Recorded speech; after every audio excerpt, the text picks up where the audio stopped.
Hi, everyone. Mitch from PickDogs.com here with Joe Madden. It is Saturday, April 16th, 2022. Of course, this is Mitch with Joe Madden. It is Saturday, April 16th, 2022, here with your live show. We're live 7 days a week, 365 days a year. No excuses, just free picks. We keep rolling on in. Normally, we have our cappers roundtables on the weekend, but being a holiday weekend, our cappers, I don't know. They're not here, so it's going to be Joe and I. Brian, of course, will be here with us as he has joined us now on the morning show as a regular. And I think it's treat. I think just the other day we tried to get him on as a regular, and then yesterday when we had him on back on as as part of our morning crew, Brian's on a heater. So I think morning shows heater. Maybe we found the magical combination to get Brian rolling. I know generally, always on top of leaderboards last year, not as much. So maybe this was the little poke he needed to get over the hump. Absolutely. He's crushing it. It's good to see. Of course, it's the opening of the season, but overall, he's been really good. But anyways, we can talk about that in a little bit. Major League Baseball last night, once again, interesting stuff. And of course, the Clippers falling apart at the end of the game again, two games in a row. This time without Paul George. I think they had plenty of excuses in that one. It was a team that didn't fold all season long. And, so for them to lose last night like that without Paul George, I think you give it to them. I don't think they were going anywhere anyway, so probably better off with a chance in the lottery. They could end up with the number 1 overall pick, before all said and done. So that fourth quarter, though, Mitch, wow. That was just a complete fall apart. Well, they did it twice in a row. They were up by 10 with 5 minutes left or 7 minutes left to play against the Timberwolves. And, in this one, they were trailing at the half, came back, took the lead, and then were unable to hold it. And like I said, without their best player, who didn't play in the game at all, that's what happens. Absolutely. But anyways, if you want to bring Brian in, we've got let's bring him in. Get rolling right along. Morning, Brian. How are you?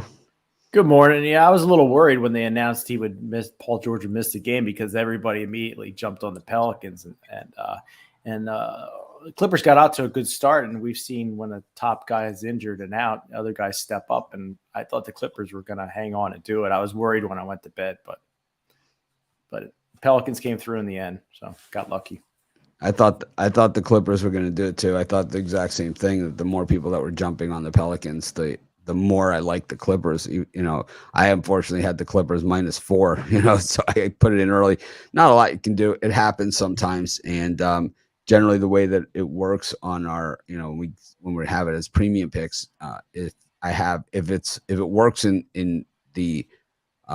if it works as far as getting a credit to the customer side. So like say like in that particular case and say, that it went to a line that the Clippers covered or something, I would still honor, the initial, -4, regardless. And then on the other side, if it goes the other way, same thing. If the line jumps, we don't let cappers come in and all of a sudden, try and jam the line because the system hasn't updated, to take the Pelicans at +150 at 2:00 in the afternoon.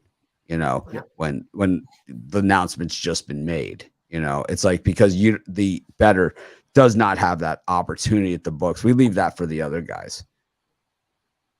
Yeah, most guys should have had that in, but way before that happened. So if anybody did that, it's not a good thing.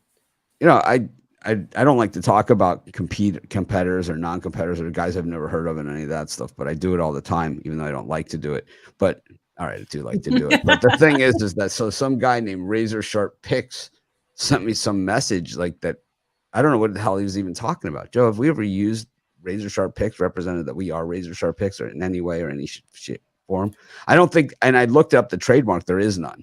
So I'm not really sure what he was talking about. I know what he's talking about. It's because my free picks were called Brian's Razor Sharp Picks or something like that. But that was just the style of pick it was. It wasn't trying to take a name from anybody. I don't know. Yeah.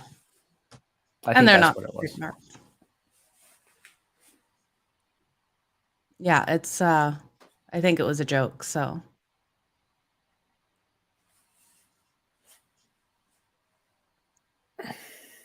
Most definitely. Well, I'm excited for these games today, you guys. There's going to be a lot of really good ones here. Loaded card. Yeah, for sure.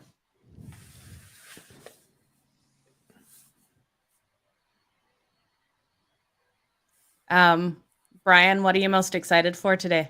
Basketball, MLB? I got to admit that I'm more excited for the baseball card today. I think there's lots of opportunities up and down. I mean, the NBA playoffs are always exciting, but I just seem to have a better feel for baseball at the current time. Maybe that'll change after today, but we'll see how it goes. It is early in the season, and like baseball teams, some are good early and some are good late, and it changes every day.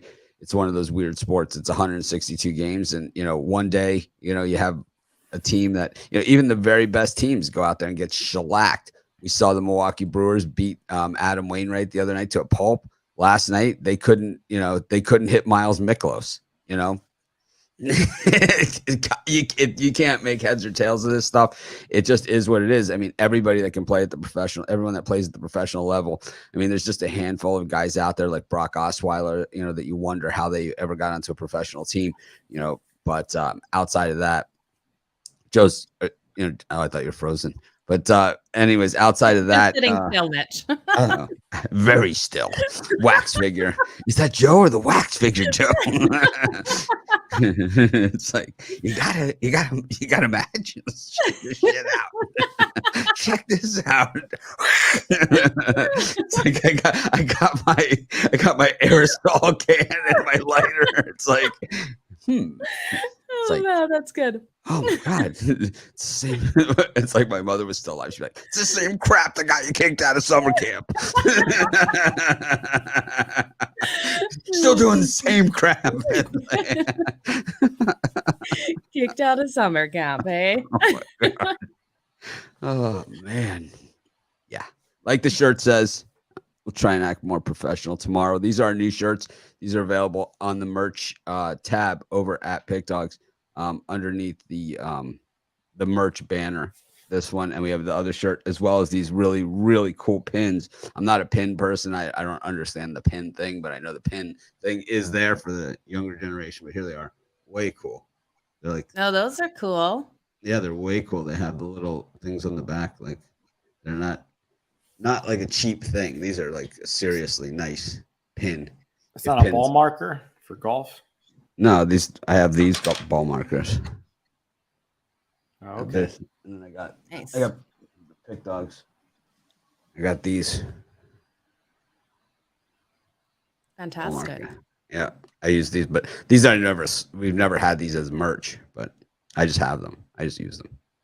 Show them off on the golf course since I play with so many people.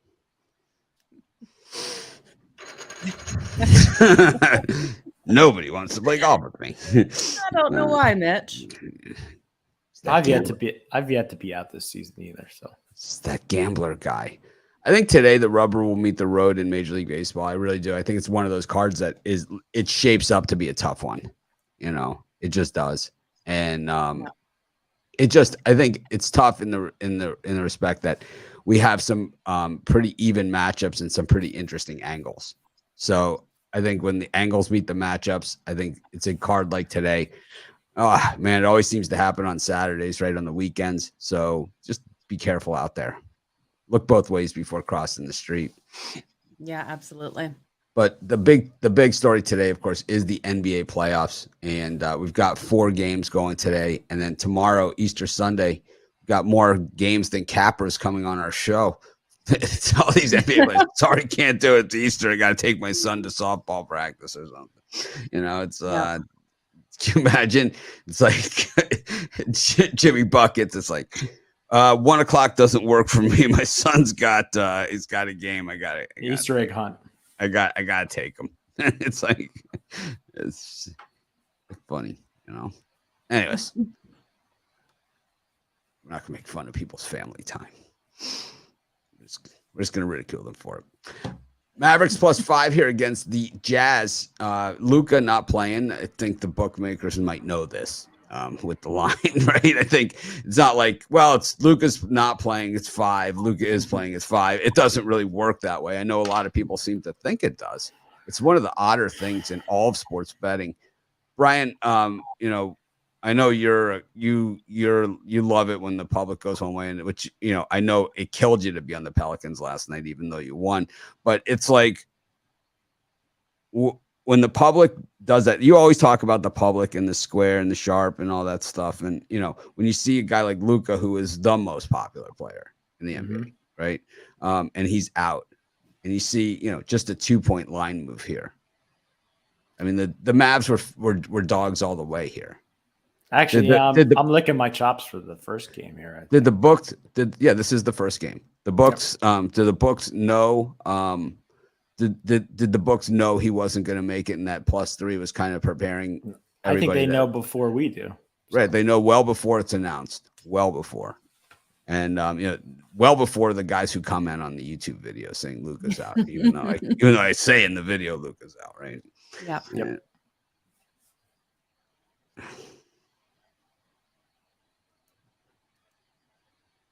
Yeah, it's the T-Wolves just played Paul George, who has COVID, right? So they should all have it, according to. I'm not a health expert. I'm not even close, to be honest with you. But according to the health experts, he didn't wear. They should all have it, right? I think we'll be all right. Yeah, well, that's how it works. I don't know. I'm not really sure. I don't know. This is what I was told. Yeah. Anyways, it's pretty interesting. But anyways, I'm taking. I like the Mavericks in this one. I'd like them be with Luka. I like them without Luka. I like them any way you slice it. The more points I get, the merrier. The points I am. I think they probably win this game outright. But I'll take the points here. Luka was out for games this season. It's like the thing is that most of these teams that are playoff teams are not one-man shows. Yeah. So, and most of them have played without their star players. I'm taking the Mavericks here. Joe, what do you like in this game? This is a hard one because I look at how the Jazz have done in conference quarterfinals, and they've just played outstanding. Sorry, my little dog was digging at my leg. I had to pick her up there. They've just played so strong in those last four, covering those last four spreads. I could see Dallas, though, keeping this one tight. I think this is going to come down to the final buzzer. And I don't know, Mitch. I think we got a lower scoring one. I'm going to go with the under. I think the under is a strong way to take this. So the last year the Jazz swept in their quarterfinal matchup. But you have to also remember the Jazz were the number 1 seed last year in the West, so they played the number 8, and they also had the home court advantage. Yeah, so, lot different story this year coming in as the road team in this one. They're the 5 seed, right, or the 6. Yeah, they're the 5 or 6, one of those two. So they're actually the road team. Spread on the road, yeah. So and they're 0-6 against the Southwest Division, against the number. But anyways, I'm just throwing it out there that sometimes not all trends and things are created equal. I've seen, especially in college football, you see people say, "Well, they've lost the last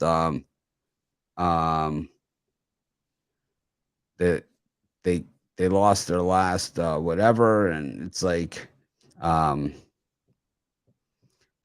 it's like the last meeting of the two teams were in 1954. It was kind of like that Dodgers Twins series.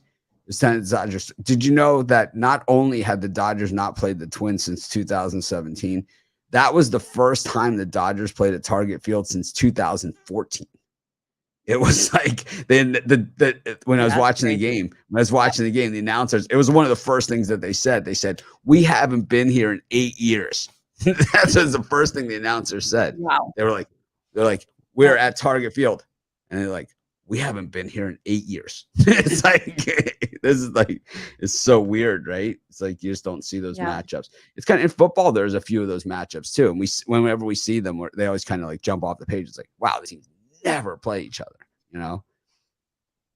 Absolutely. Well, we have Jovan in the green room. I'm gonna just bring him in here, Mitch. Perfect timing. We're just on game 1 here, Jovan. He's got I think he's got his Egg McMuffin over there. Got that's Ruffalo usually. I don't know what he's got, but anyways, a lot of paperwork, I think. But anyways, you got the Jazz and the Mavericks here. Obviously, Luka not playing. So the public, loves to. It's like and it's like a very public thing when every YouTube comment says Luka's out, right? And it's like, we know that, it's like, we're not a news site. We don't claim to be, but what do you think about this game? Well, I mean, I don't think this, but I assume that, most people are going to overreact over the fact that Luka Doncic isn't playing, but this is sports, players play, so I think that Jason Kidd, the way he has his finger on the pulse of his team. So I'm not gonna say the outcome. I'm not gonna say what I think about the outcome really, but I think that he'll have his players well prepared. I think Jalen Brunson is in for a big game. In the 17 games that Luka Doncic was missed this season when he didn't play, Jalen Brunson's assist total went up a full 3 assists per game. So, I think they could, at least be competitive at some points in the game. I'd rather, the Jazz come into this one, and take advantage of some of the things that's going to be missing, without Doncic. That remains to be seen, but I don't think it's as far as game one goes. I think this is the best shot for Dallas. Game two, if they're missing Doncic, then they might be in some real trouble. I just think that for me, it's like I don't have a premium pick on this. I had the luck of the draw, and Jovan, Brian, Joe, they all know how this works on the YouTube videos. It's just the luck of the draw. It's like whatever game you end up with, it's super random, to be honest with you. I know, like for Jovan, I send him, I say, hey, do these games, but I don't even look. I just think, well, I can't remember that he did these 2 teams recently, so here I'll give him 2 other ones, right, to kind of get him moving around the league a little bit, and Chris and I, we seriously go every other one. It's how we do it. And I ended up with this game on this one. So, I did the video. I said Luka's out, and I'm just not changing my opinion. The only thing that I'd like to add here is that, Mark Cuban, while, I'm not going to say if I agree or disagree with a lot of the things that he says about a lot of the other things outside in the world, obviously his business sense and all that stuff is unquestioned. But as far as, some of his other opinions, take it, I could take it or leave it. But he has created an environment there in Dallas, in the stadium and among the fans, that is unique in the NBA. And I think he's kind of the driver of that. And now other teams and other, have tried to copy what they do in Dallas. And I think, he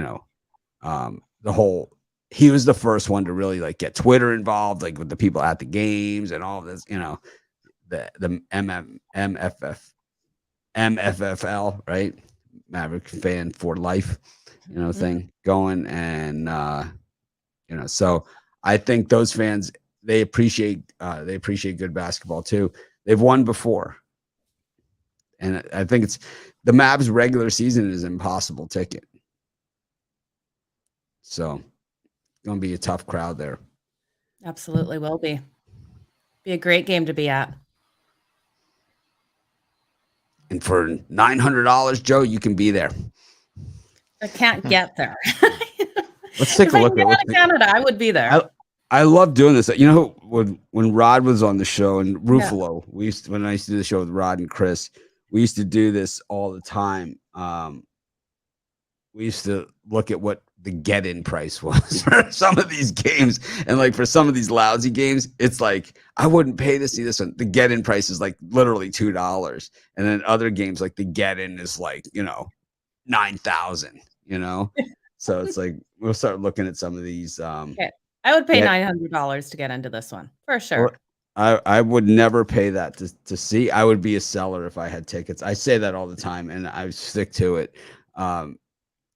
I think there's nothing better than being at a game. The atmosphere at games is absolutely incredible. I love it. The only event that I would pay that kind of money to go see live is a fight, and that's the boxing. Is the only thing that's worth that kind of money. At least, and I wouldn't pay to go see a fight because it can be done in 30 seconds. Those are the best ones. And plus, you get those cauliflower ears, they blow up, and I'm going to be sick in a bucket beside me. My purse will be a bucket. You don't really see that in boxing all that often. In boxing, you just don't see it that That's often. true. And you don't. Yeah. And in boxing, the fights that are over in 30 seconds or whatever, which is really very, very rare, those are the best ones. I'd way rather see a 30-second knockout than a 12-round tactical fight. I would way rather see a knockdown drag out like this one, you know, the greatest fight of all time. I'd way rather see 3 rounds of, you know, I lived in Boston at the time of that one, Jovan. That was craziness. Hagler Hearns? Yeah, that was craziness that night in Boston. It's when Hagler beat Hearns. Yeah. I saw it on closed circuit at the old Boston Garden. They used to remember you have to go to go to the arena, like an arena, and they would show it on these closed circuit, and you would hope that it would work, right? And I went, and it was Boston Garden. It was Marvin Hagler, you know, from Brockton, right? It's like, oh my God, it was. And he had to finish him off because he had a cut eye, like I think over his like, you know, around here somewhere. Oh yeah. If he didn't finish it off, you know, they might have called it. But it's like, but for me, it's like I've been to, you know, several Super Bowls. I've been to a bunch of World Series.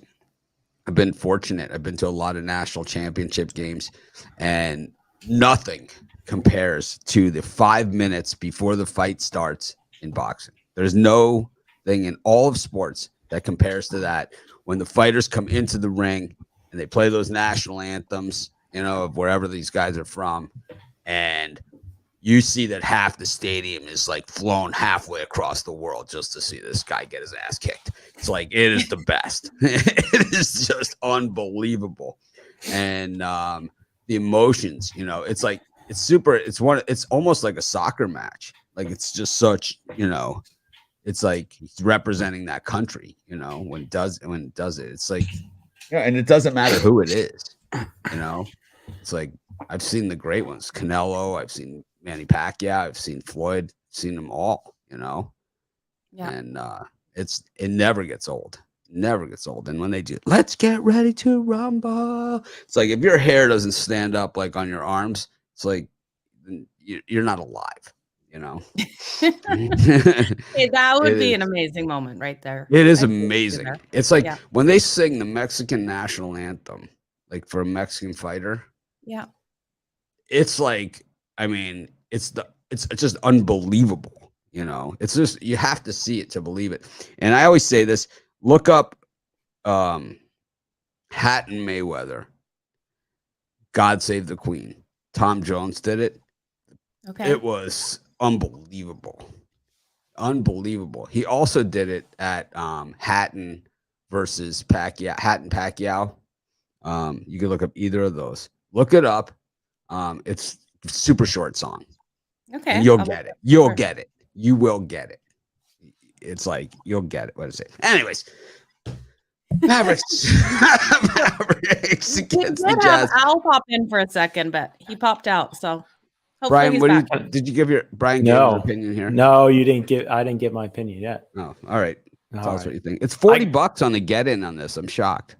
Wow. Well, that's nosebleeds though. What? I can't do nosebleed. Yeah, $40 on the get in. What's rings are like right around the edge, court side. Whew. Couldn't even imagine.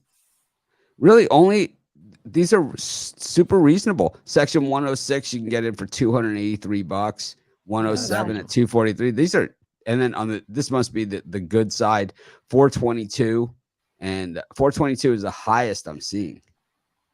Wow. Yeah. I'm sure nobody has their courtside seat up though. You know, but you see a lot of these in the less than $100. It's fantastic. That's good for the fans. There are no courtsides available here.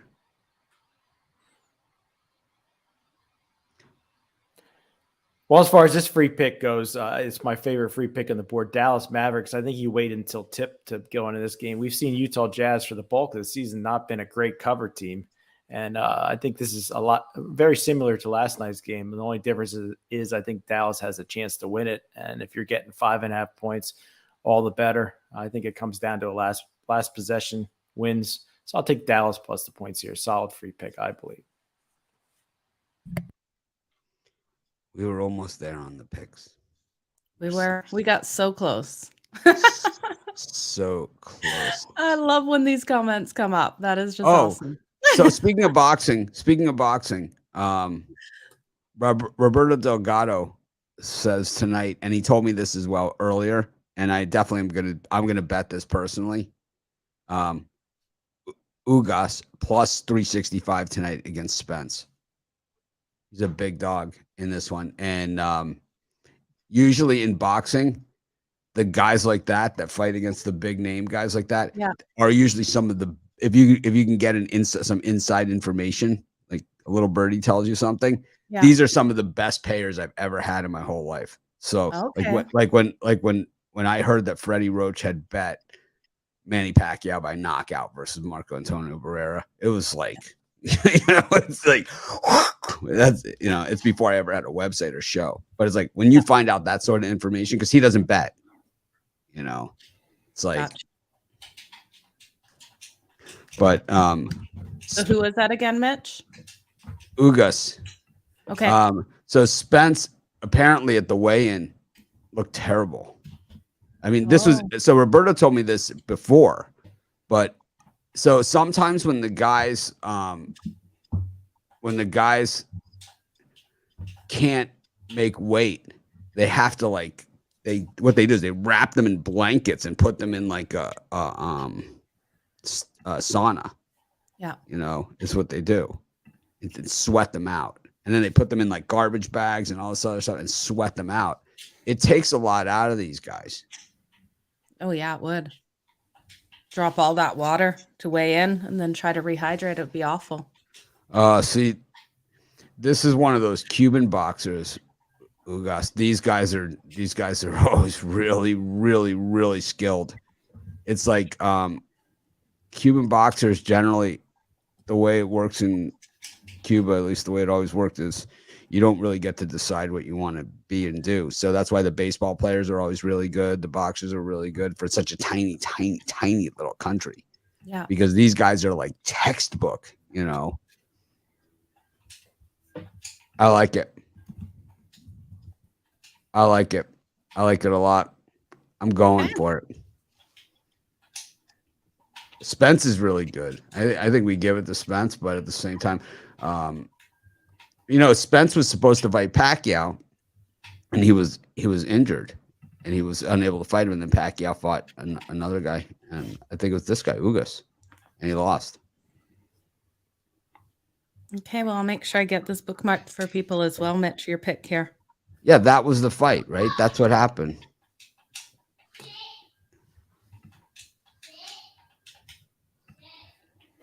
All right. I'm ready. I'm ready for it. Okay. What time does that fight kick off tonight?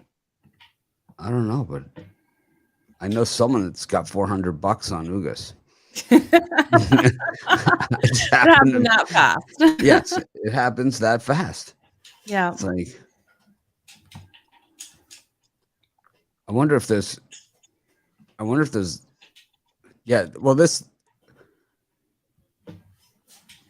Spence is really good too. He is a really, really good fighter, but these guys, like those Cuban boxers, so hungry, so hungry. They come from nothing, I mean, really, really. I like that. I like the hungry guys. It's kind of like Rocky too, when Rocky gets all soft, he gets. And then it's Rocky 3, he gets soft and, Mr. T knocks him out and he's got to go back to his roots, with Apollo, takes him back to Compton and they train, Rocco comes back and knocks him out. Sure, you're not shocked. I've never seen any of the Rocky movies, so maybe I'll have to add those to the list. 1976 Academy Award winner, Rocky. Really? Yes. I didn't know that. Oh, yes. Academy Award winner, Rocky. You got to see Rocky. That's like the It is it's not. It's the thing about it is it's not just some flimsy sports movie. It's the Academy Award winner, 1976. Have they redone the Rocky movies at all? No way. You can't redo Rocky. They Well, just they made redid another every- new one not long ago, though, didn't they? I hope so. Where he's all old and stuff. Yeah, I hope so. I think so. We can only hope. Let's beat this franchise into the ground. We got another box of popcorn to sell. I think I got an idea. Rocco comes back as the promoter of the event. Something like that, yeah. He gets disrespected, and then he fights again. But Carl Weathers, I believe, passed. Memphis Grizzlies against the Minnesota Timberwolves.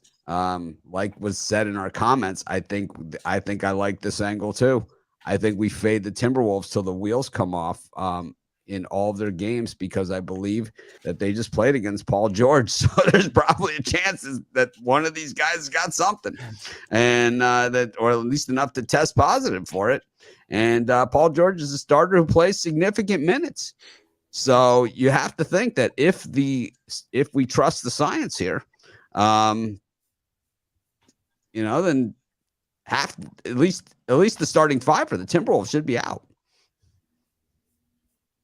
Should be. I just can't trust the Timberwolves anyway. Isn't it like I don't really understand the procedure because I don't leave the house, but it's isn't it like if you came into contact with someone with COVID, then you have to be quarantined? Isn't it? I'm not really sure. When did they come in contact with them exactly? Tuesday. What day is today? Today's usually about 5 days before. I think he might be good today. Today's the day. I think that'd be good. Maybe tomorrow. Today's the day. It's I'll take Karl Anthony Towns and I'll take 4 dimes on the Grizzlies and take the under on Karl Anthony Towns and D'Angelo Russell's numbers. How about that? That's funny. That's my pick for the Karl Anthony Towns recorded double today is -110 in the books. It might be in the red banner of breaking news. Yeah, just with how the Timberwolves. Well, he has to play for that bet to go through, right? Yeah. Odd, right? Oh, I know that. We're joking now. That's a joke. So serious, man. El Nino's so serious all the time. All right, you're up first. Grizzlies against the Timberwolves. We're only on our second game. We're a half hour into the show. How's that for getting to the picks? It's pretty good. Yeah, I gotta agree. I like the Grizzlies here. Don't love the number. Obviously, laying more than 6 points is usually where I start being a little more careful in the NBA. But they've been the much better team all season long, and see the Grizzlies putting up a fight. But I think the Grizzlies run away with it late. Jovan? Yeah, and both of these teams trend over, but I got a feeling that this one's gonna stay under. It's a steep total, 236.5, 236, somewhere around there. I just think that these teams are young, and at least one of these teams are gonna be real tight and missing a lot of shots, if not both teams for good stretches in this game. So I think the under's in play for me.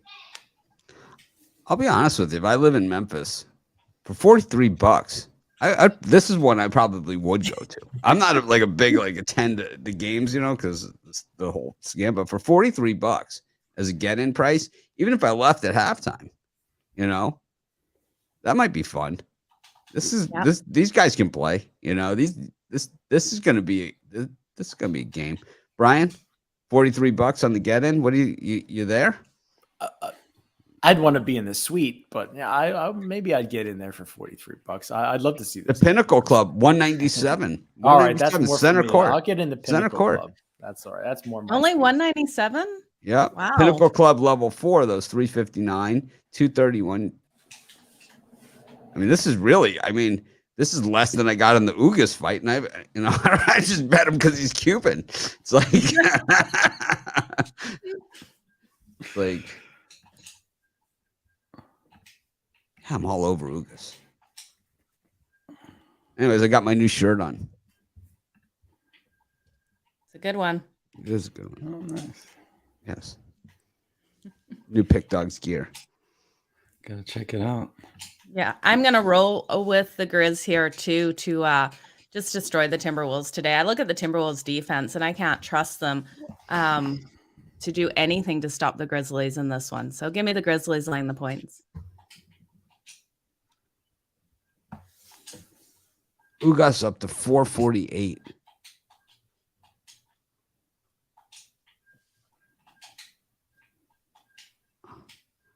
I think if I'm around today, I might come on halftime with some of these NBA games. Why not? If I'm not doing anything else. Kick off at 1 o'clock Eastern with the first game. Yeah, maybe not. We'll see. Maybe I will. Stay tuned. Sign up for the notifications. Yeah. You'll get notifications. You know, People love those halftime picks. they do love the halftime picks. And I like to deliver for our audience. It's the type of guy I am. I like the Grizzlies first half because I've been riding this one till the wheels fell off. I've been betting this thing all season. I never get to put the ones. If I put in things like this as the premium picks, I would be like 78-3, you know, on these type of trends. These on my 7 free picks in just 5 minutes. Everyone knows these first halves and first quarters in these NBA games have been straight money. And the team that has been the straightest of money on them is the Memphis Grizzlies with the early first half, first quarter. They come out early.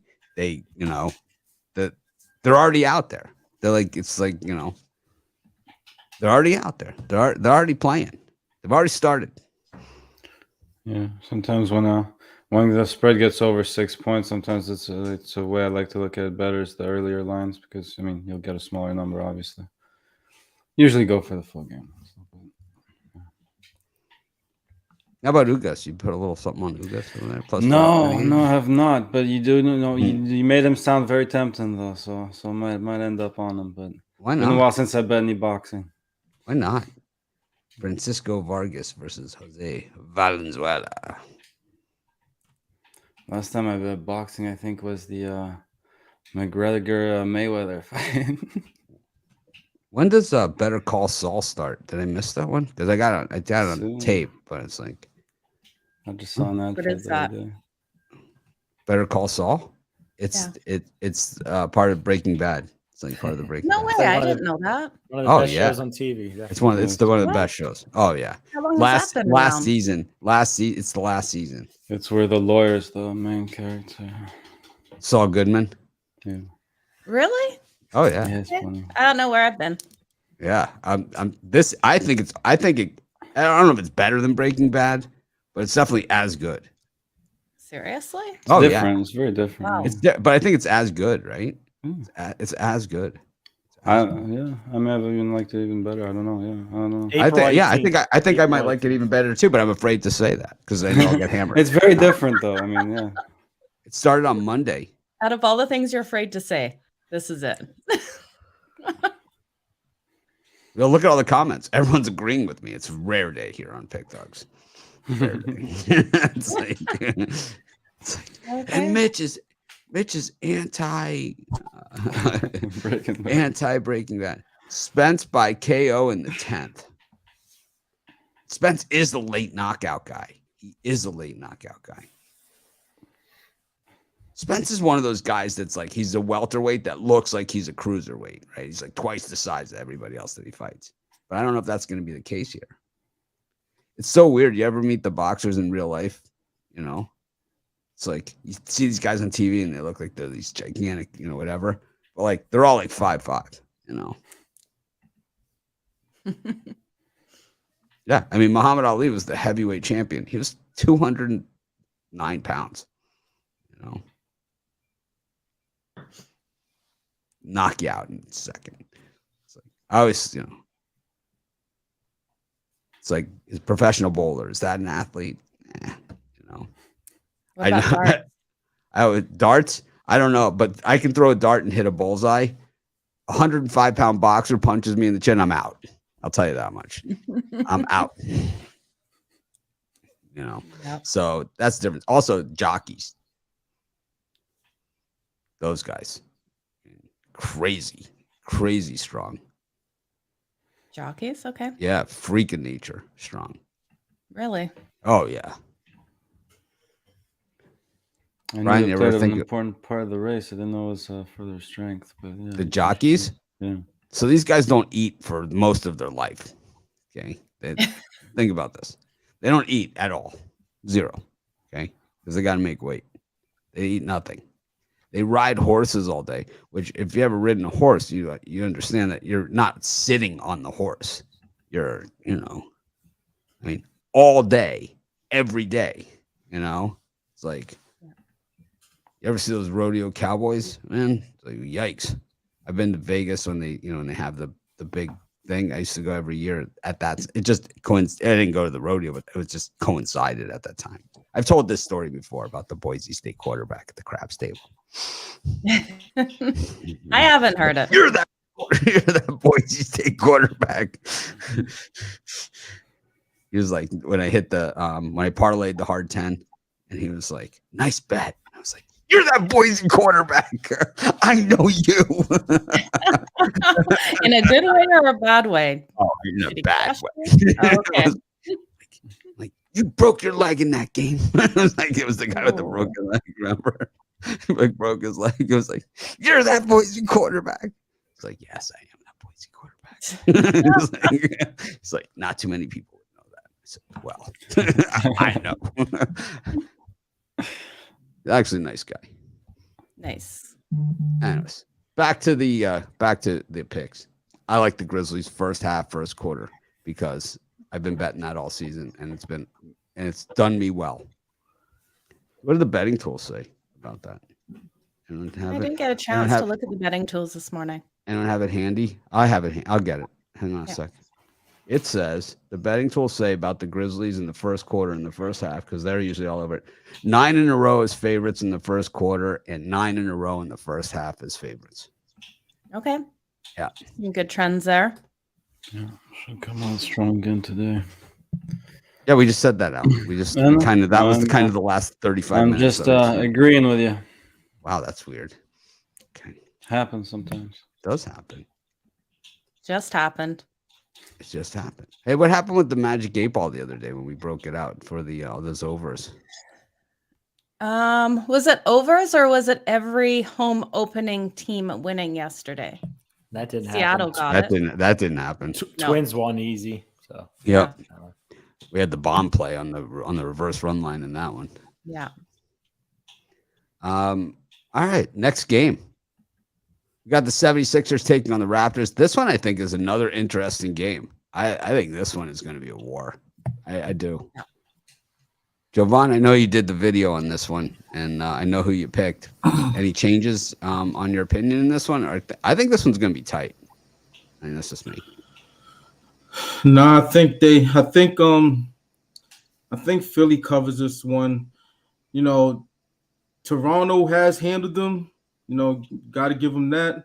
But I think in game one, this is a series, so just a filling out process, for some of these games. But I think that Philly comes out gangbusters with all the things that's being, reported and said about them, coming into this game. I think they have a big game. Whether that's James Harden or not, who knows? But I'm pretty sure that Joel Embiid's going to have a big game, and he's going to be the catalyst for everybody else. They need the win at home, based on at least one of their guys not being able to go to Toronto and play. I think it's Thibault. So yeah, they need the. I think game two is where they might have some trouble. To tell you the truth, it might be more nip and tuck, but I think game one they get it. They get it by margin. How about you, Al? Me, I got premium on this one, but as far as the total goes, it's tough because they usually play right around this number. When looking at this number, I would take the over. Toronto's been playing to the under though, but if I had to make a play on this total, I would go over. Went well over last time when with Harden on the court and So yeah, I think it goes that way again with him on the Sixers now. Brian Bitler. I hate to go against my good buddy Al, but I kind of like the under in this one. I think Toronto is one of the best coached teams in the NBA. I think they're going to have a solid game plan today. In the playoffs, I like to look for the best under in the board. As far as free picks go, I believe that it stays under the 215.5. I think first team to 105 wins this game. I think this one's going to look like a tackle football game. Joe? Yeah, I agree. I think this is an under game all day long. I think the defenses are just going to come out so hard in this, and they're going to use every second of that clock. So give me the under. I like the Raptors in this one. I think it's one of these games that's super close. I think the Sixers probably win. I think the Raptors cover. I think if the Sixers don't win, they blame James Harden again. I think that there's definitely some issues here. I think the Sixers haven't been the home team that they were last year or the year before. The Sixers were like they could only win at home, couldn't win on the road. This year, it's like they haven't been as good as at home. So it's like I just think there's a little bit of value there on the Raptors, not a ton. I think it's not a game that I would have as a premium pick or I'm rushing to the window to bet or anything like that. But it's just more like I don't think either team's going to win by more than 4.5 points. I don't see that happening because I think it's going to be super low scoring. So I think when you have a lower scoring game, that 4.5 becomes 7-8. And I think the Raptors, I like the size up front. And I know, Bede's, the big guy, but it's like when you have size up front, I think you can, you kind of got a shot at that. I don't know. I think for me, the Raptors were one of the biggest surprises this season in the NBA. I would say I thought when Kyle Lowry was no longer with the team, I thought that meant that they were going to break it down and then rebuild. To me, that's what that signifies. And actually, they were way better than that. And then remember, they started like 0-38 at home. Yep. It was like 0-11 or something. I know. I exaggerate. Yeah. Right? They couldn't win at home. So it's like they still did this record with that start at home because when you look at the overall record, those games are included. Those ones at the beginning of the season, those are all included as well. So I don't know. I think the Sixers win. I like the Raptors to cover. I don't know. It just seems to me one of those spots, right? One of those spots. And then we got another one of these spots. Golden State Warriors, these guys been there, done that. It's been a while since they've been in this kind of position, 2 years kind of removed from the spotlight of it all. But here they are with a home game against the Denver Chicken Nuggets. And you got Steph Curry's going to play and, everyone's playing except for James Wiseman, who's not really on the team. God, what did I do wrong to not be James Wiseman? What a great gig that is. You're not 7 foot tall and you're not athletic. I could walk around in a boot, too. It's like, give me a boot. I'll wear a boot for that money.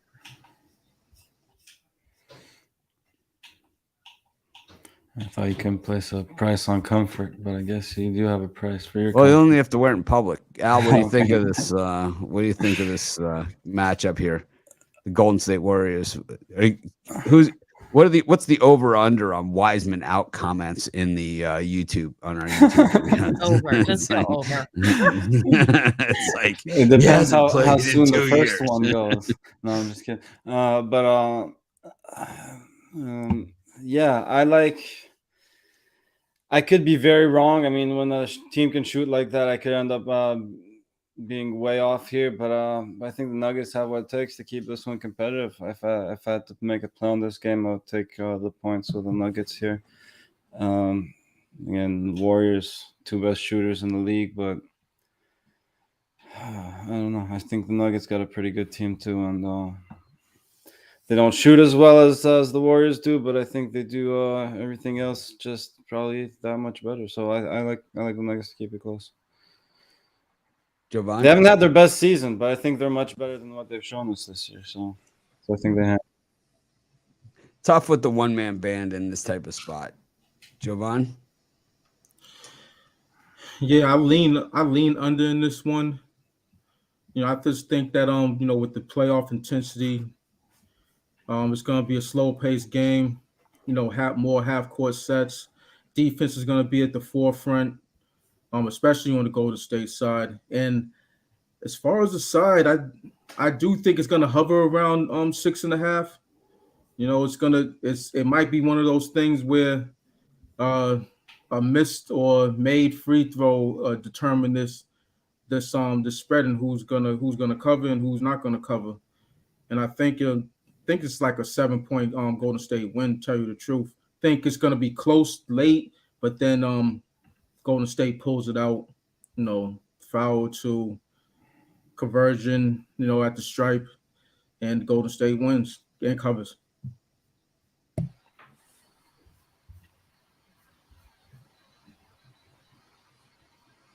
So, Brian? Yeah, this is my least confident free pick, but I agree with Jovan here. I think the Warriors are experienced, playoff tested, and I think they get a 7, 8, 9-point win here. I would go with the Warriors laying the points.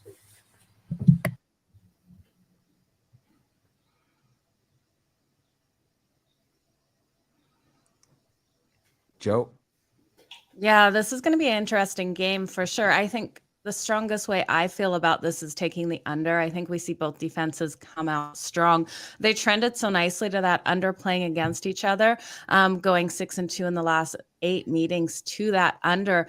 I worry about how strong Denver is as an underdog, but I do think that Golden State just comes out and does get this cover. So I'm torn on a side. I'm going to take the under.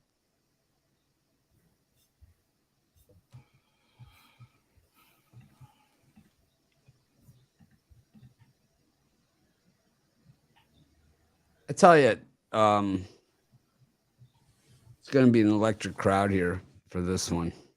I don't see what the get-in is on this one. This one is one that I'd be shocked if we had a $40 price tag on this thing. Let's see. Probably $100 get it. For the Warriors? Yep. Let's take a look. I seriously doubt it, but 143 is the get-in. I see. 152. 152. 2,066 in section. Down closer, you get to the court. You can pick one up for 1,948. There is a VIP for 2,244 available. Got some others for 1,500, 1,200. And then upper decks around 200. So this is easily the highest price game of the day. 227 for the nosebleed of nosebleeds. 245 for upper deck in the behind the basket. 236 upper deck behind the basket. Section 213, which is as far away from the court as you could possibly be. That's 159. Yeah, these are way more. 539 for the other seats that were $40 in Dallas. Sixers aren't cheap either. 691. Yeah, let's. I didn't look at. That was the game we didn't look at. I think this could be a 50-pointer for Steph. I think this could be one of those games. I'm going to take. I think over on the Curry numbers. On the player props. And yeah. Oh well, San Francisco prices are going to be more than Memphis. No doubt. See what the Philly prices are. $102 on the get-in in Philly. Up to 4 tickets. Oh, general admission. General admission. That's a different story. Let's see what happens when you get near the court. $400, you can get pretty decent seats, Brian. 322, 363. Go treat yourself. Head on down. That's okay. Make the day out of it. If you guys had to go to one game, which one would it be? If it's on you, then I'm going to get courtside from somebody. Well, I don't see those available. The most expensive ticket is $350. 401. You want to go to the for game? All the food? Are you paying for all the food too? And parking? Yeah. And I need a ride service too to take me down. So, well, boy, give a moose a muffin, right? Isn't that what they say?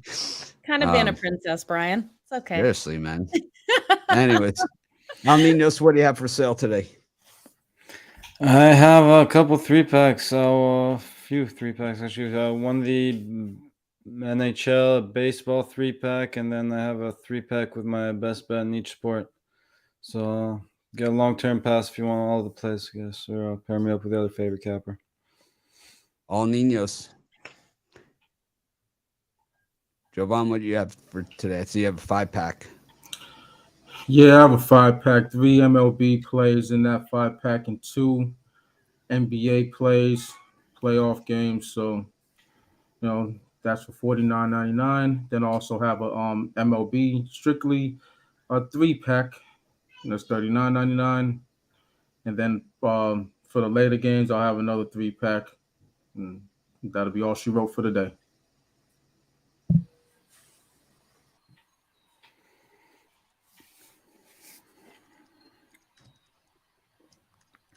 Brian?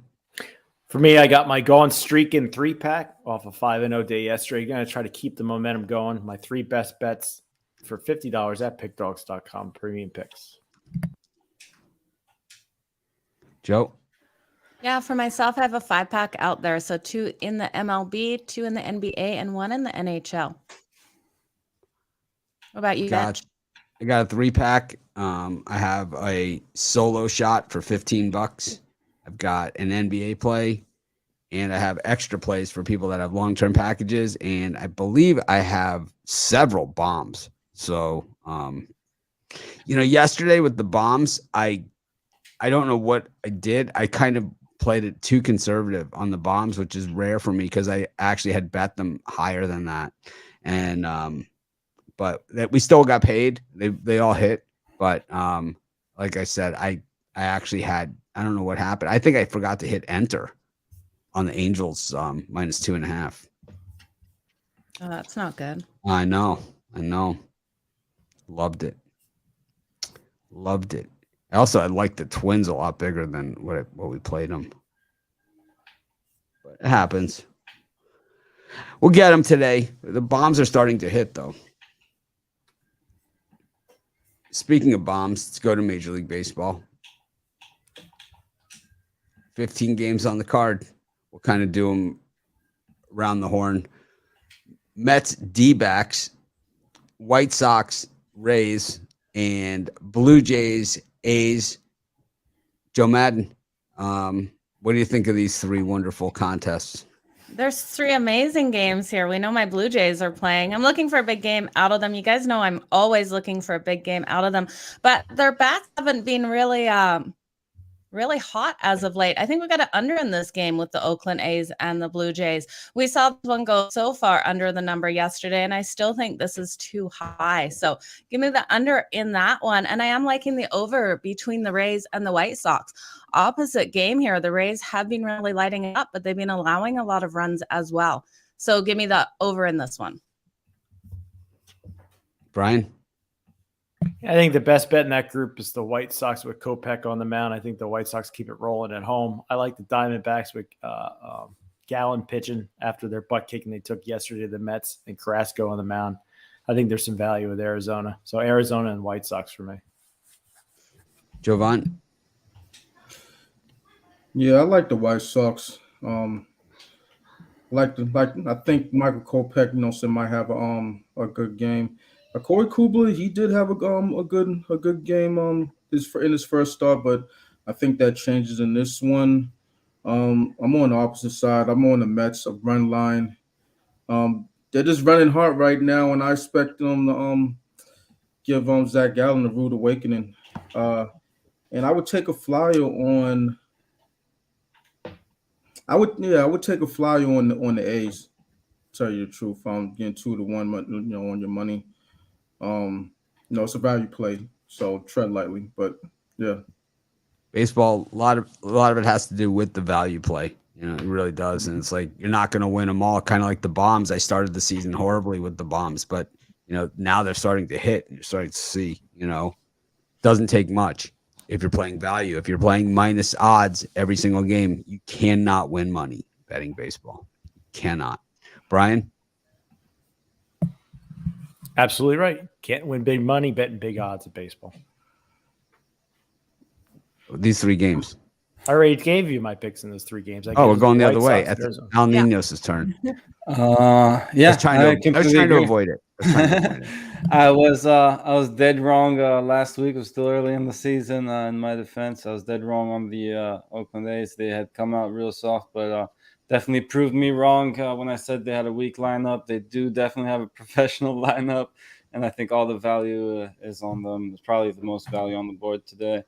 Going up against Ryu, who's been struggling since last year. He had his worst season of his career last year, and he's not off to a much better start this year. So I think it's a value play there. And if you don't like the A's, I'd be looking at this over. I mean, probably both very good plays, but definitely the value is on the A's here. For me, I think the best value here is the Arizona Diamondbacks. Zach Gallen. The Diamondbacks have been getting worked by the Mets. They've lost, I think, 13 in a row at Citi Field, which I couldn't believe it. I was listening to the game yesterday. Citi Field's 13 years old. It's crazy, right? It seems like they just built the place. Anyways, Zach Gallen, they pushed him back into this spot, the Diamondbacks. They kind of maneuvered the rotation to get him into here. And Carlos Carrasco, he was good when he pitched for the Indians when he played against Central Division teams. So I think this is a great value here on the Arizona Diamondbacks. I love the idea of the A's at the plus money. Everyone knows that, but I think that Paul Blackburn just is not my homeboy in this one. He really gets smacked around a lot. So it's like I have just some issues there with Blackburn, but I like the over in that game.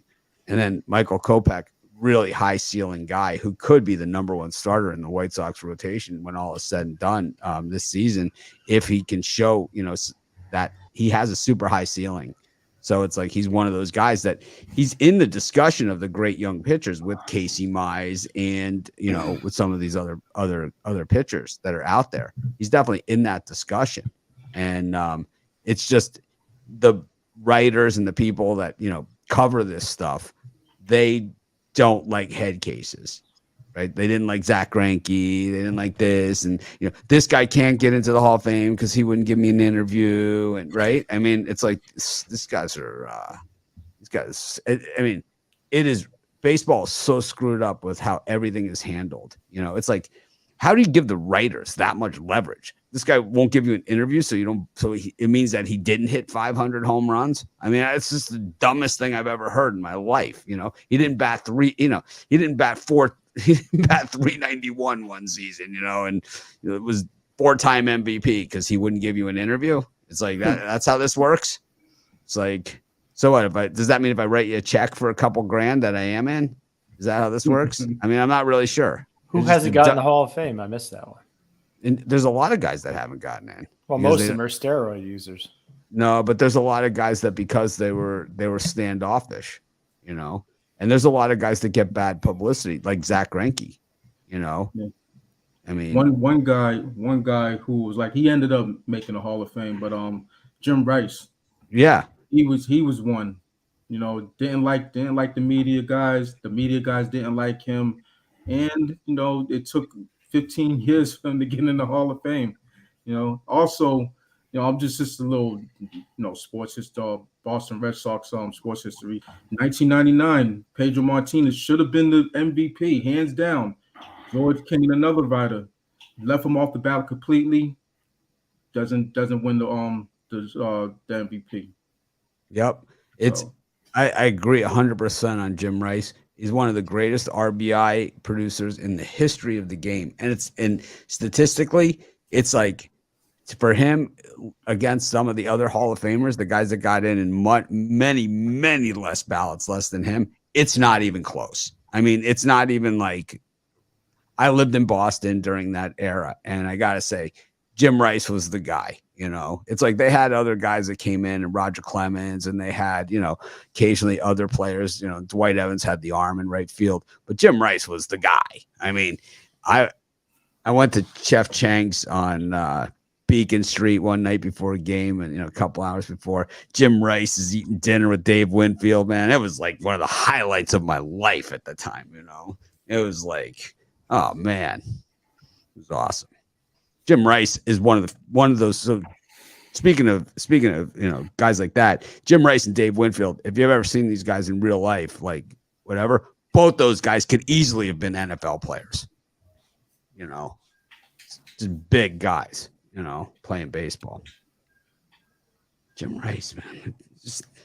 I didn't know it took 15 years. Jim Rice's statistics. Let's take a quick gander at this. 2,452 hits, 382 home runs, 298 lifetime batting average, something like that. Yep. Ridiculous. I mean, it's ridiculous. Nowadays, guys like who's Scott Rowland?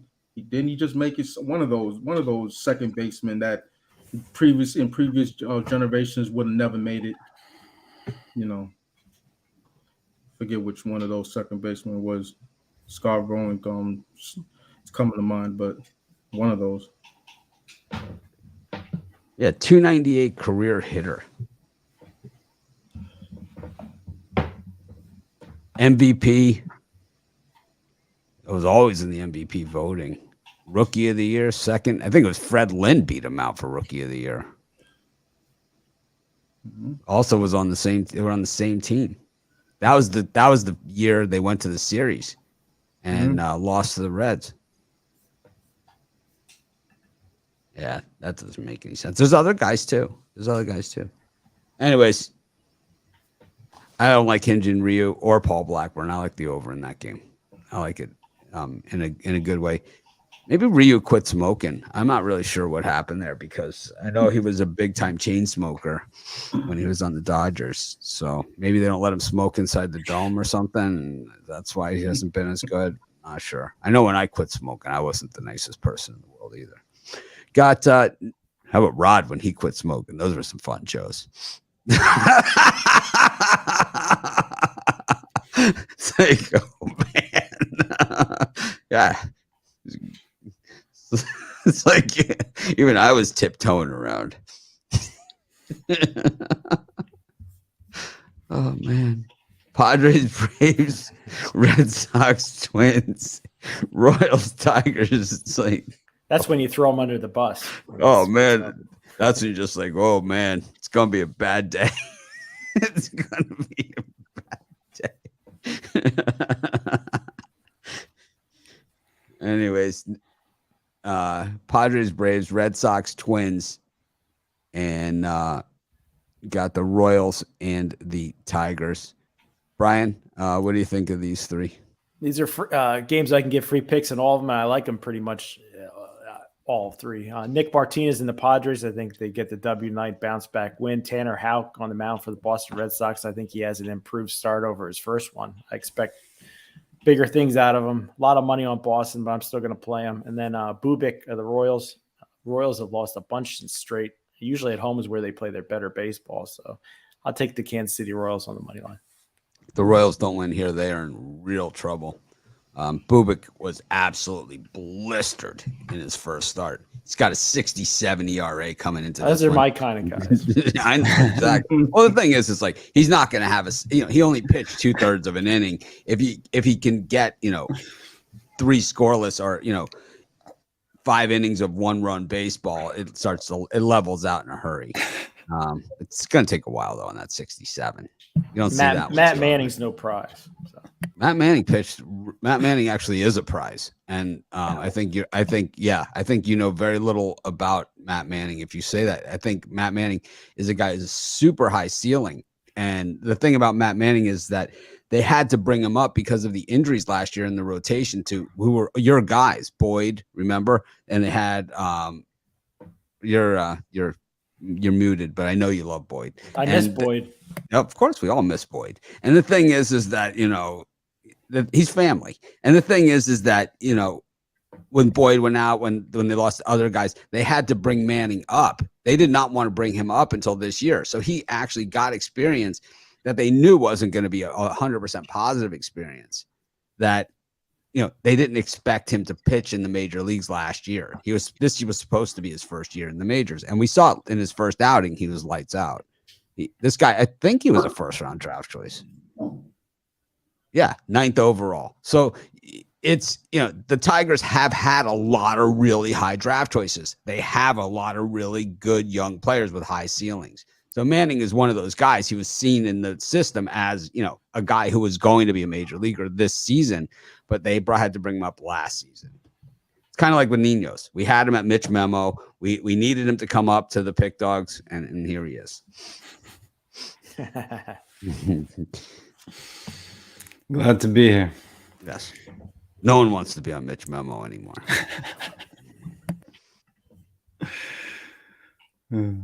All right. Jovan?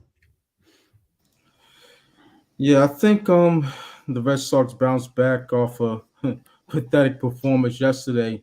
They got good old Sonny Gray going on the mound, and he doesn't pitch well in Boston.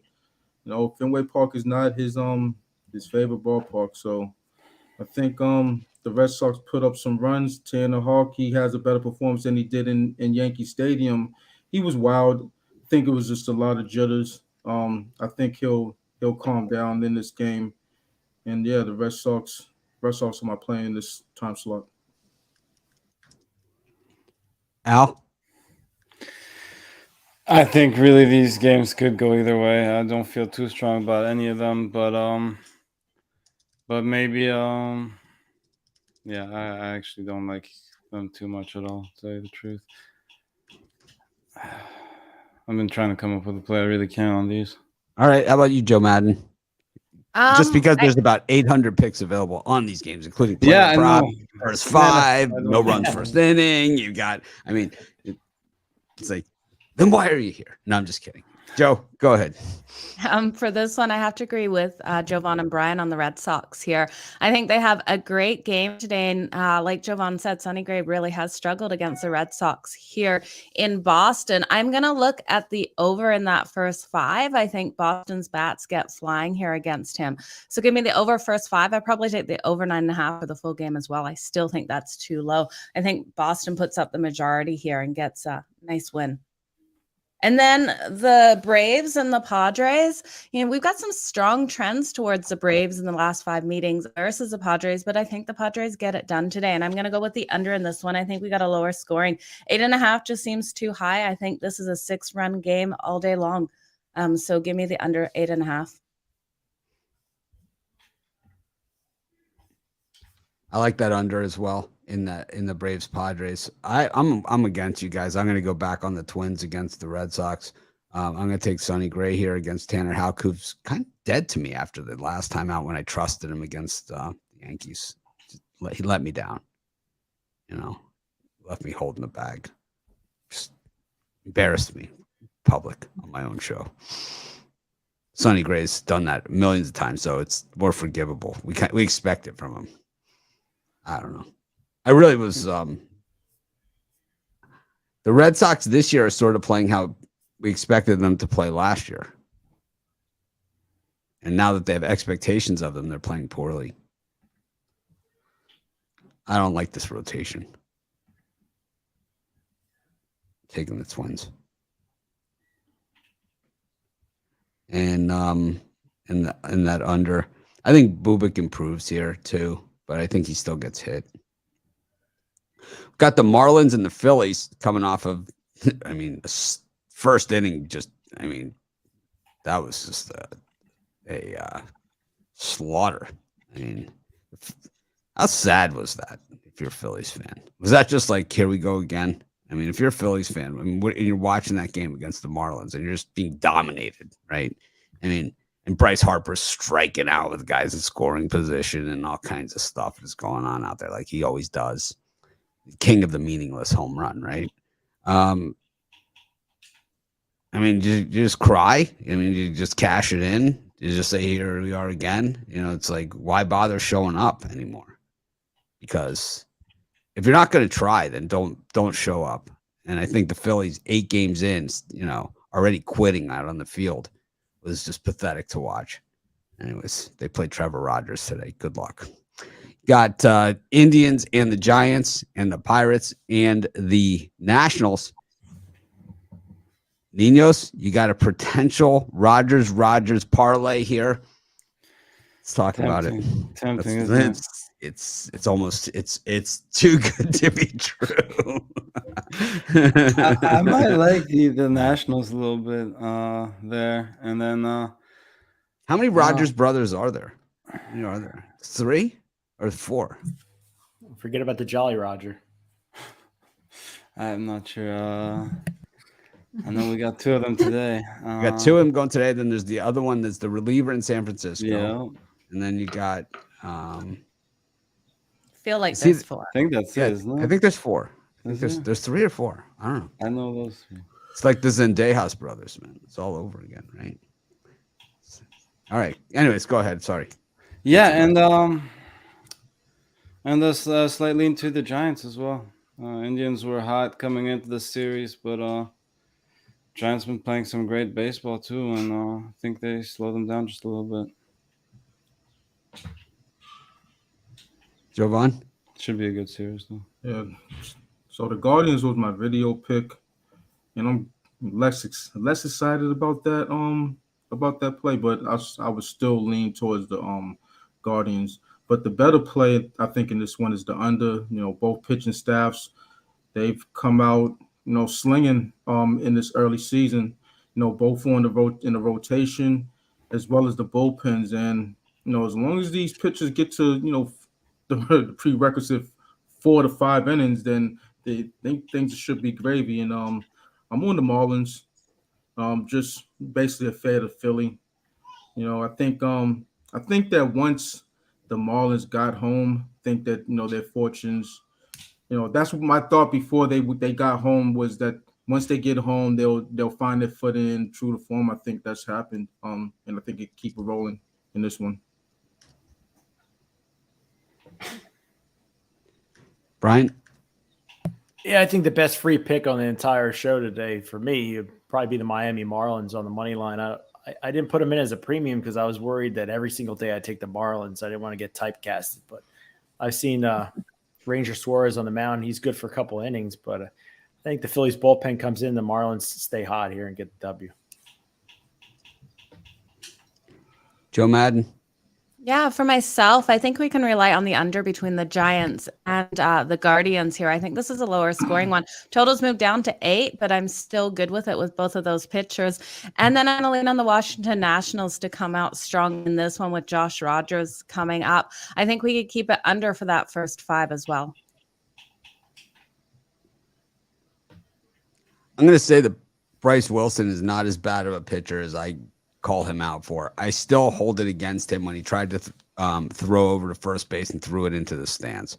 And I hold it against him, because he's a Major League Baseball pitcher and you're not supposed to do that. But I guess we all make mistakes and it happens, and maybe we will forgive him on that one. But does that mean we forgive him for the 5.88 ERA last season as well?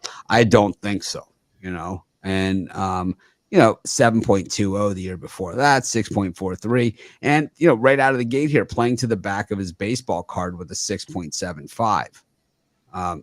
He got a no decision in that game, but, to his defense, his team won. And, they won at plus 195, which always holds a special place close to our heart. But he is up against one of the Rogers brothers. Who seems to be a little bit underrated here, which might be almost scary. There's a couple pitchers here that had big opening days that we're not seeing prices back to reflect that, up against guys that had bad outings on opening day and prices not reflecting that. Bubik versus Manning, this game, Noah Syndergaard coming up, and Justin Verlander. All 4 of those don't reflect anything that happened in the first game, the lines. Anyways, just throwing it out there. You're right. I am right. Wow. Yeah, I actually watched this stuff. No, I was looking up. Sorry, the Rogers brothers. Yeah, I think there's a 4th one. Oh, I thought you were going to talk about my baseball wisdom. I got time. I would never argue that, Mitch. I've got time. Love these new Pick Dog shirts. I know they're not for everybody, but they are for me. I love them. Got this one, and we got the I win 100% of the games after they're over shirts. Wore that one on the 7 free picks in just 5 minutes. We also have another one as well. We just haven't got them in yet. That's the Joe Madden shirt. Oh yeah, I remember what it is now. Yes. That's gonna be a good one. And I That need is a that good in like a tank or something. We should tell Sam that we should get a few of tanks in that one too. Yeah. Yeah. I think that would be a good tank. Yeah. Yeah, I'm with you. definitely would. I'm gonna send him an email right now. Can't wait for that one. Anyways, back to this one. Like I said, I just think that line looks odd in Washington, Pittsburgh. I think Cleveland against the Giants is a good pass. I think there's some games that it's like I could see angles both ways. I could see the Guardians here bouncing back. I don't love the Giants as a road team in general. They're not a team that even last year when they were really good overall, they weren't like road warriors, winning everything on the road. So not a great spot for them there. And the Phillies are just dogs. I've been saying it for years, and I'll say it once again. These guys are a sad organization, just super pathetic. They have the roster to win the NL East. You just got it. Which is the problem, right? Which is the problem is that you have a roster full of overpaid underachievers. Well, I don't know. How can Harper be overpaid if he's the MVP last season? So, because he's overrated. We've in had that this regard, conversation before. right? You can't be the. He's the king of the meaningless home run. How does Chris Bryant win the MVP? How many? Oh, he had like 120 RBIs last year, I think. How many of them were game winners? I don't know. 0. I'm gonna say between 0 and 2. I'm gonna say between 0 and 5. Okay, he's the king of the meaningless hit in the 12-4 game. That's when he picks up his numbers. When it's 12-4, either way, except for last night, right? Because he struck out with the runners in scoring position again. Because that's what he does. That was good for us because we had the Marlins. Of course, we had the Marlins, and we had the Marlins on the run line as well. Plus 175 for those that have Mitch's bombs. Nice. That's how we roll. Good way to roll, Mitch. I like it. Speaking of rolling, we got Taylor Hearn on the mound here for the Rangers up against Noah Syndergaard. Syndergaard down to minus 120 in this one. Bittler pounding the Rangers and apparently is at the window nonstop. It's looking like a gas pump coming out of his ATM on this game because he was all over Syndergaard in game 1, but now that you would think the public would be humping up on Syndergaard in this one. Now, Ninos probably has the Angels. And then you've got the Orioles against the Yankees and the Brewers against the Cardinals. The Brewers looked lethargic yesterday against Mile Miklos, but I'm not so sure that happens twice in a row. I think in this one, I think you tread lightly. I think you have to go with Syndergaard here because if he beats you, you just feel stupid. But you don't have to bet the game. Hearn looked good in his first start too, real good. I think the Yankees, Orioles, it's Orioles or nothing in that one. I think Jameson Taillon at anything north of minus 110 is a bad bet, and I think the Steven Matz anywhere close to even money is a crime. I think you got to go the other way. Just my humble opinion. Al Ninos, prove me wrong. Well, I'm not going to try to prove you wrong on the Mets thing because I do agree. I mean, Brewers haven't been playing their best baseball, but I think this is a good spot for them to get a win at home here. And that's probably my favorite free play out of this bunch. The best comment we've gotten all day, Groovy Caps. All the writers had a man crush on Chris Bryant. That is exactly what happened. They did.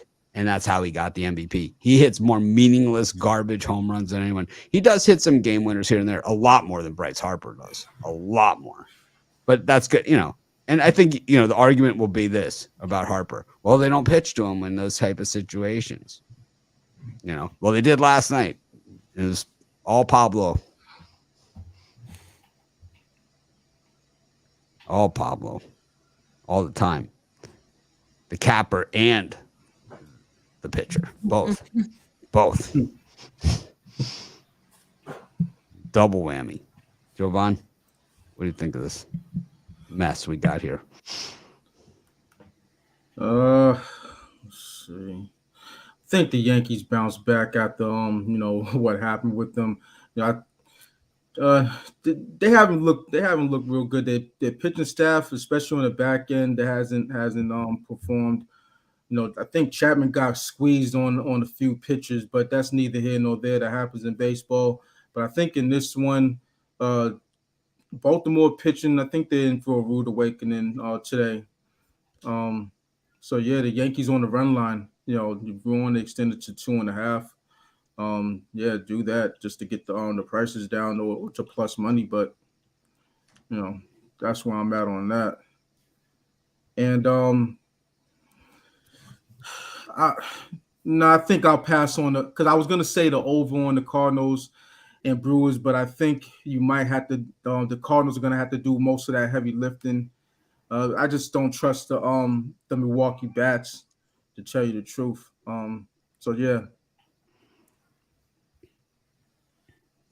Brian? Anytime I can go against Tyone at this price with a scrappy Baltimore Orioles team, I'm going to take a crack. It's just a lean. And then Syndergaard only had one strikeout in a game that I was backing him. I love Syndergaard. It's just, to me, it seems like they're begging you to take the Angels here. Texas at home. With I think the Rangers get the W here. Just off the line alone, I think it looks a little bit odd to me at minus 115 for Syndergaard.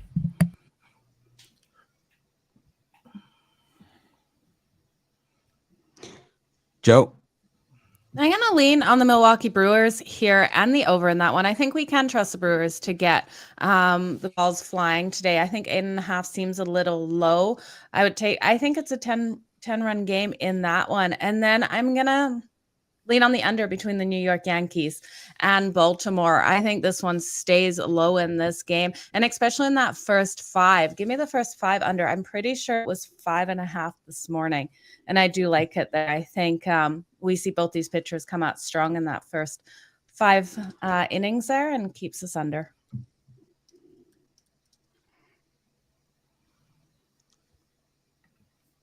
I don't know. I like the Angels here. I think it's just hard to pass on it. I'd rather lose with Syndergaard than miss it at this price. I think maybe it's a sucker the other way. I have no idea. But the Angels winning back-to-backs and the Rangers winning back-to-backs are some of the worst bets out there. So there's a lot of angles there both ways. So it's a good one to sit on the sidelines for. Like I said, Jameson Taillon, no chance for me. And Steven Matz, no way. No way. No way. I know Matz. Got the Rockies and the Cubs. Got the Seattle Mariners up against the Houston Astros. And Dodgers and the Reds. Hunter Green looked really good in his first outing in Atlanta. Joe? I think Houston comes out, gets a nice win here. This total's down to 7.5. I think for good reason. I think we got a lower scoring one in here. I know Seattle just came out and destroyed them yesterday, but I don't see the same thing happening. And then give me the Reds. I'm willing to take that plus money with them against this Dodgers team. I think they have a good one, and I can see them pulling off the big upset here. And with that plus money, I have to jump on it. I know they have struggled against the Dodgers, but I think they can turn this one around. I think it's a higher scoring one, though, if they do. So give me the over 8.5 in this as well. Brian? Yeah, I think for my public play of the day, I am going to take the Houston Astros and Verlander. I think the Astros bounced back from that defeat yesterday. I like the Reds on the run line. I'm going to wuss out and take the plus 1.5. Dodgers aren't the best run line team in the world. They've covered the last 2, I believe. And I'll take the Chicago Cubs with Leiter Jr. on the mound. Cubs lost yesterday. I think they bounce back today and get a win.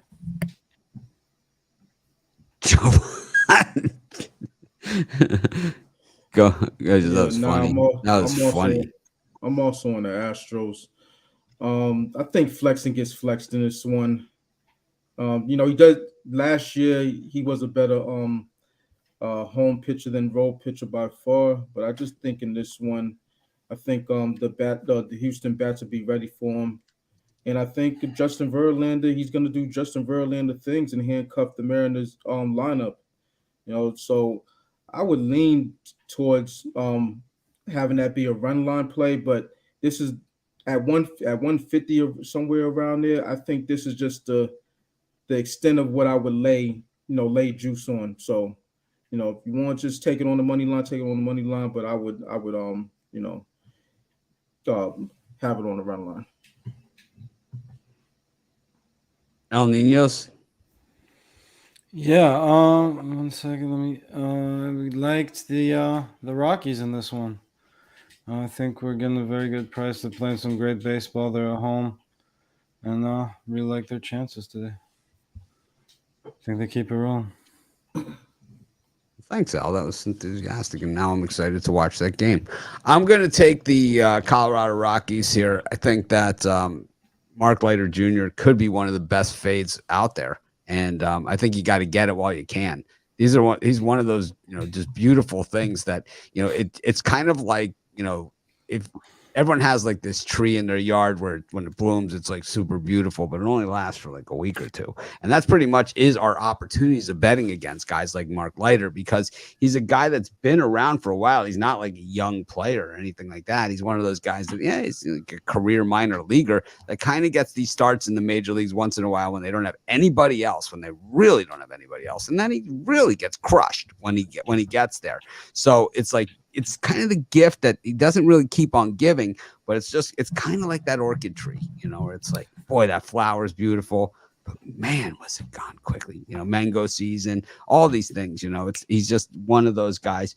That 4-point, Brian only likes him because he was on the Phillies, but he got spring training there. though. He's been strong in spring training this year. He's only going a couple innings. So yeah. But the beauty of a guy like Mark Leiter Jr. is that he's got an ERA north of 5, pitching in both leagues. So it's like he wasn't a better American League pitcher or a National League pitcher. He's been equally garbage in both. Career 5.45 as a National League pitcher, and then a career 6.61 in the American League. But now you have to figure, facing the DH in the National League, he's probably more towards the 6.61 guy. And then you throw in Coors Field on top of that. I like the Rockies team total over. Thanks for talking me into it, Brian. I'll take that as well. I think that, the overs are overrated at Coors, but last night we did see some runs. That was really, as a fan who doesn't love offense, I really love that game, that Rockies Cubs game. That was a fun game to watch. That was my least favorite game last night. It was a fun game to watch. The Cubs got out to a 2-0 lead, then they made it 3-0, and then in typical Cubs fashion, they give up 5 runs, and then they came back, and it was like, yeah, what a game. I had the Rockies, obviously, so that's funny. All right, I'm gonna ride till the wheels fall off. I'm gonna take the Cincinnati Reds here. If we can get the win here, we'll be back to even on our Reds Dodgers bets. That's the beauty of the big odds. And Urias did not look too good in his first outing this year in Colorado. We know he's better than that. Dodgers get the calls at home like no one's business, man. They do. That's why they took him off the game plan for a while. How about the Major League Baseball channel, whatever it was, the game plan that they have? So they give everybody a week free trial, and then they turn it off for the trial, and they take everybody's baseball away. So I was like, what? It's like, check my bill.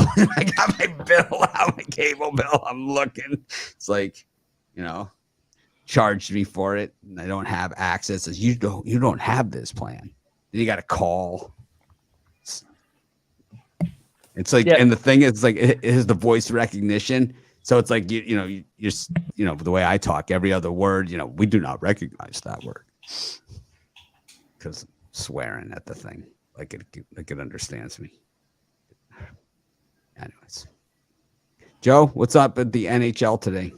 There are so many games today. We got 14 games today and some really big ones. So it's definitely going to be exciting. We're going to try to do Puck and Crazy right around 1 Eastern. But if anyone had any free plays they want to give away in here, instead of just reading them all off, is there anything you wanted to give El Ninos or Brian? Because I know you guys are the only other ones that do NHL.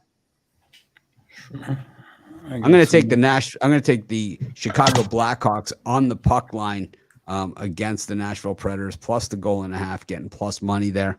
Thanks for offering that up. 5 in a row. I'm using just the tools over at the website. One that I did not give out in my 7 free picks in just 5 minutes. But I've been using these betting tools on the hockey picks on my 7 free picks. And I'll tell you, people have only been complimentary, which they must be really good if that's the case. Absolutely.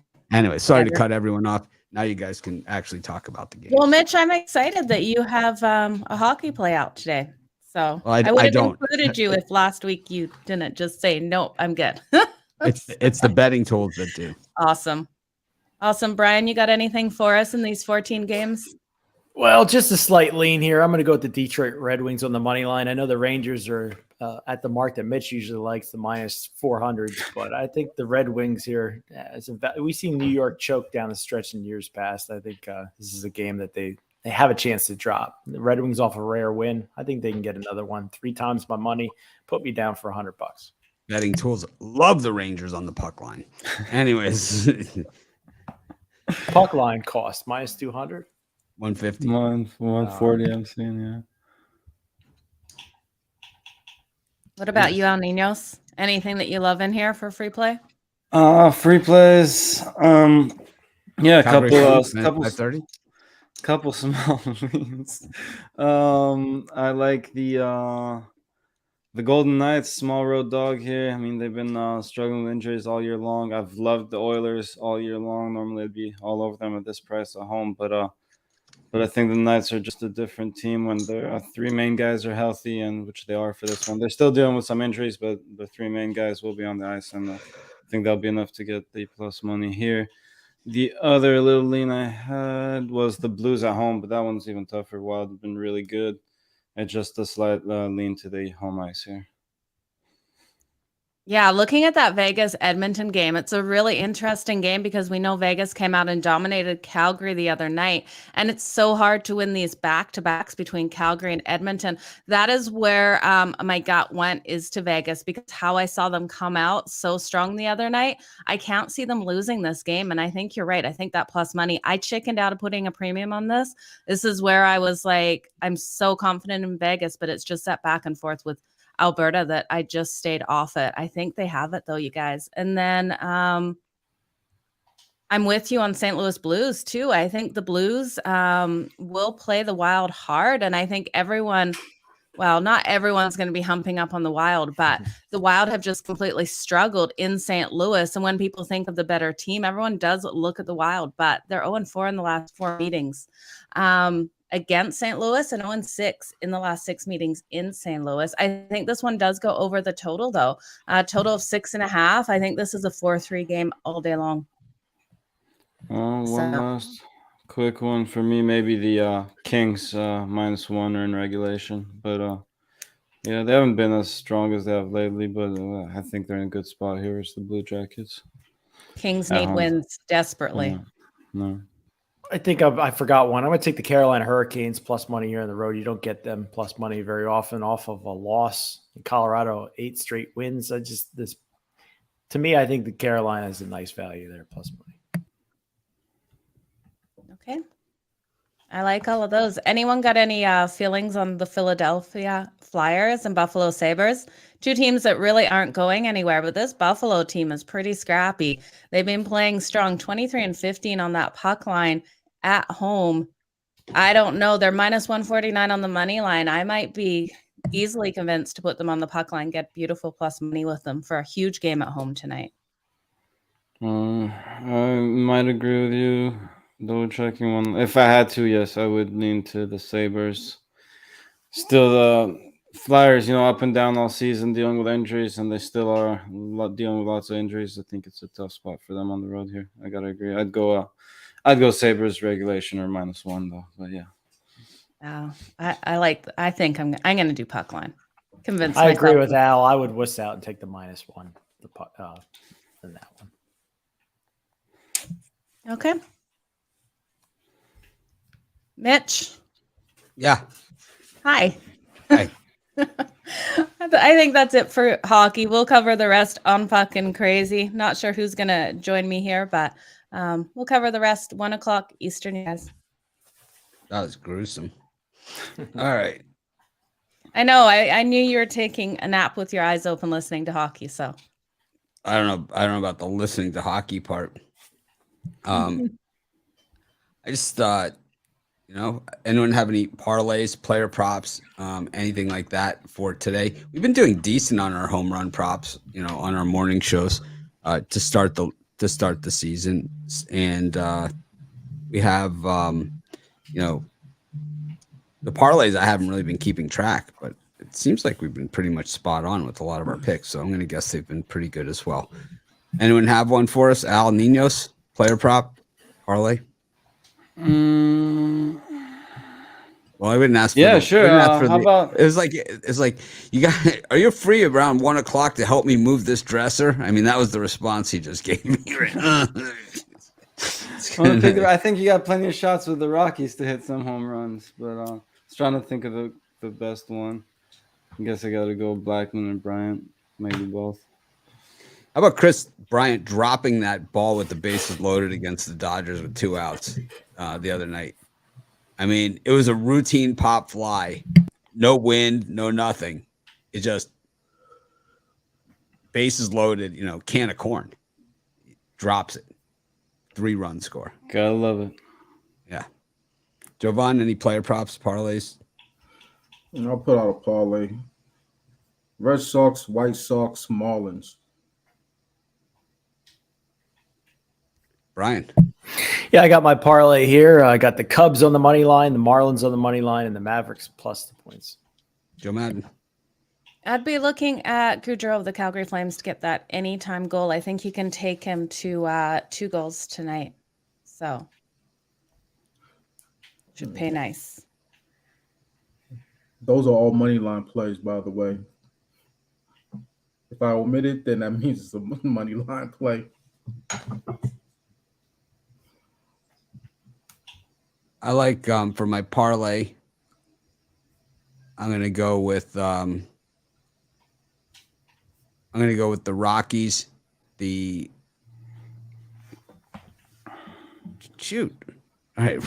Diamondbacks, the Rockies, and the over in the A's Blue Jays game. Then for my player prop, and it was just double, triple checking this one because you always have to check to see who's healthy, who's playing, right, all that stuff. That's all I was doing is I was double checking, and because this one I really, really like, and it is too bad we don't have the drum roll. Salvador Perez home run versus the Tigers.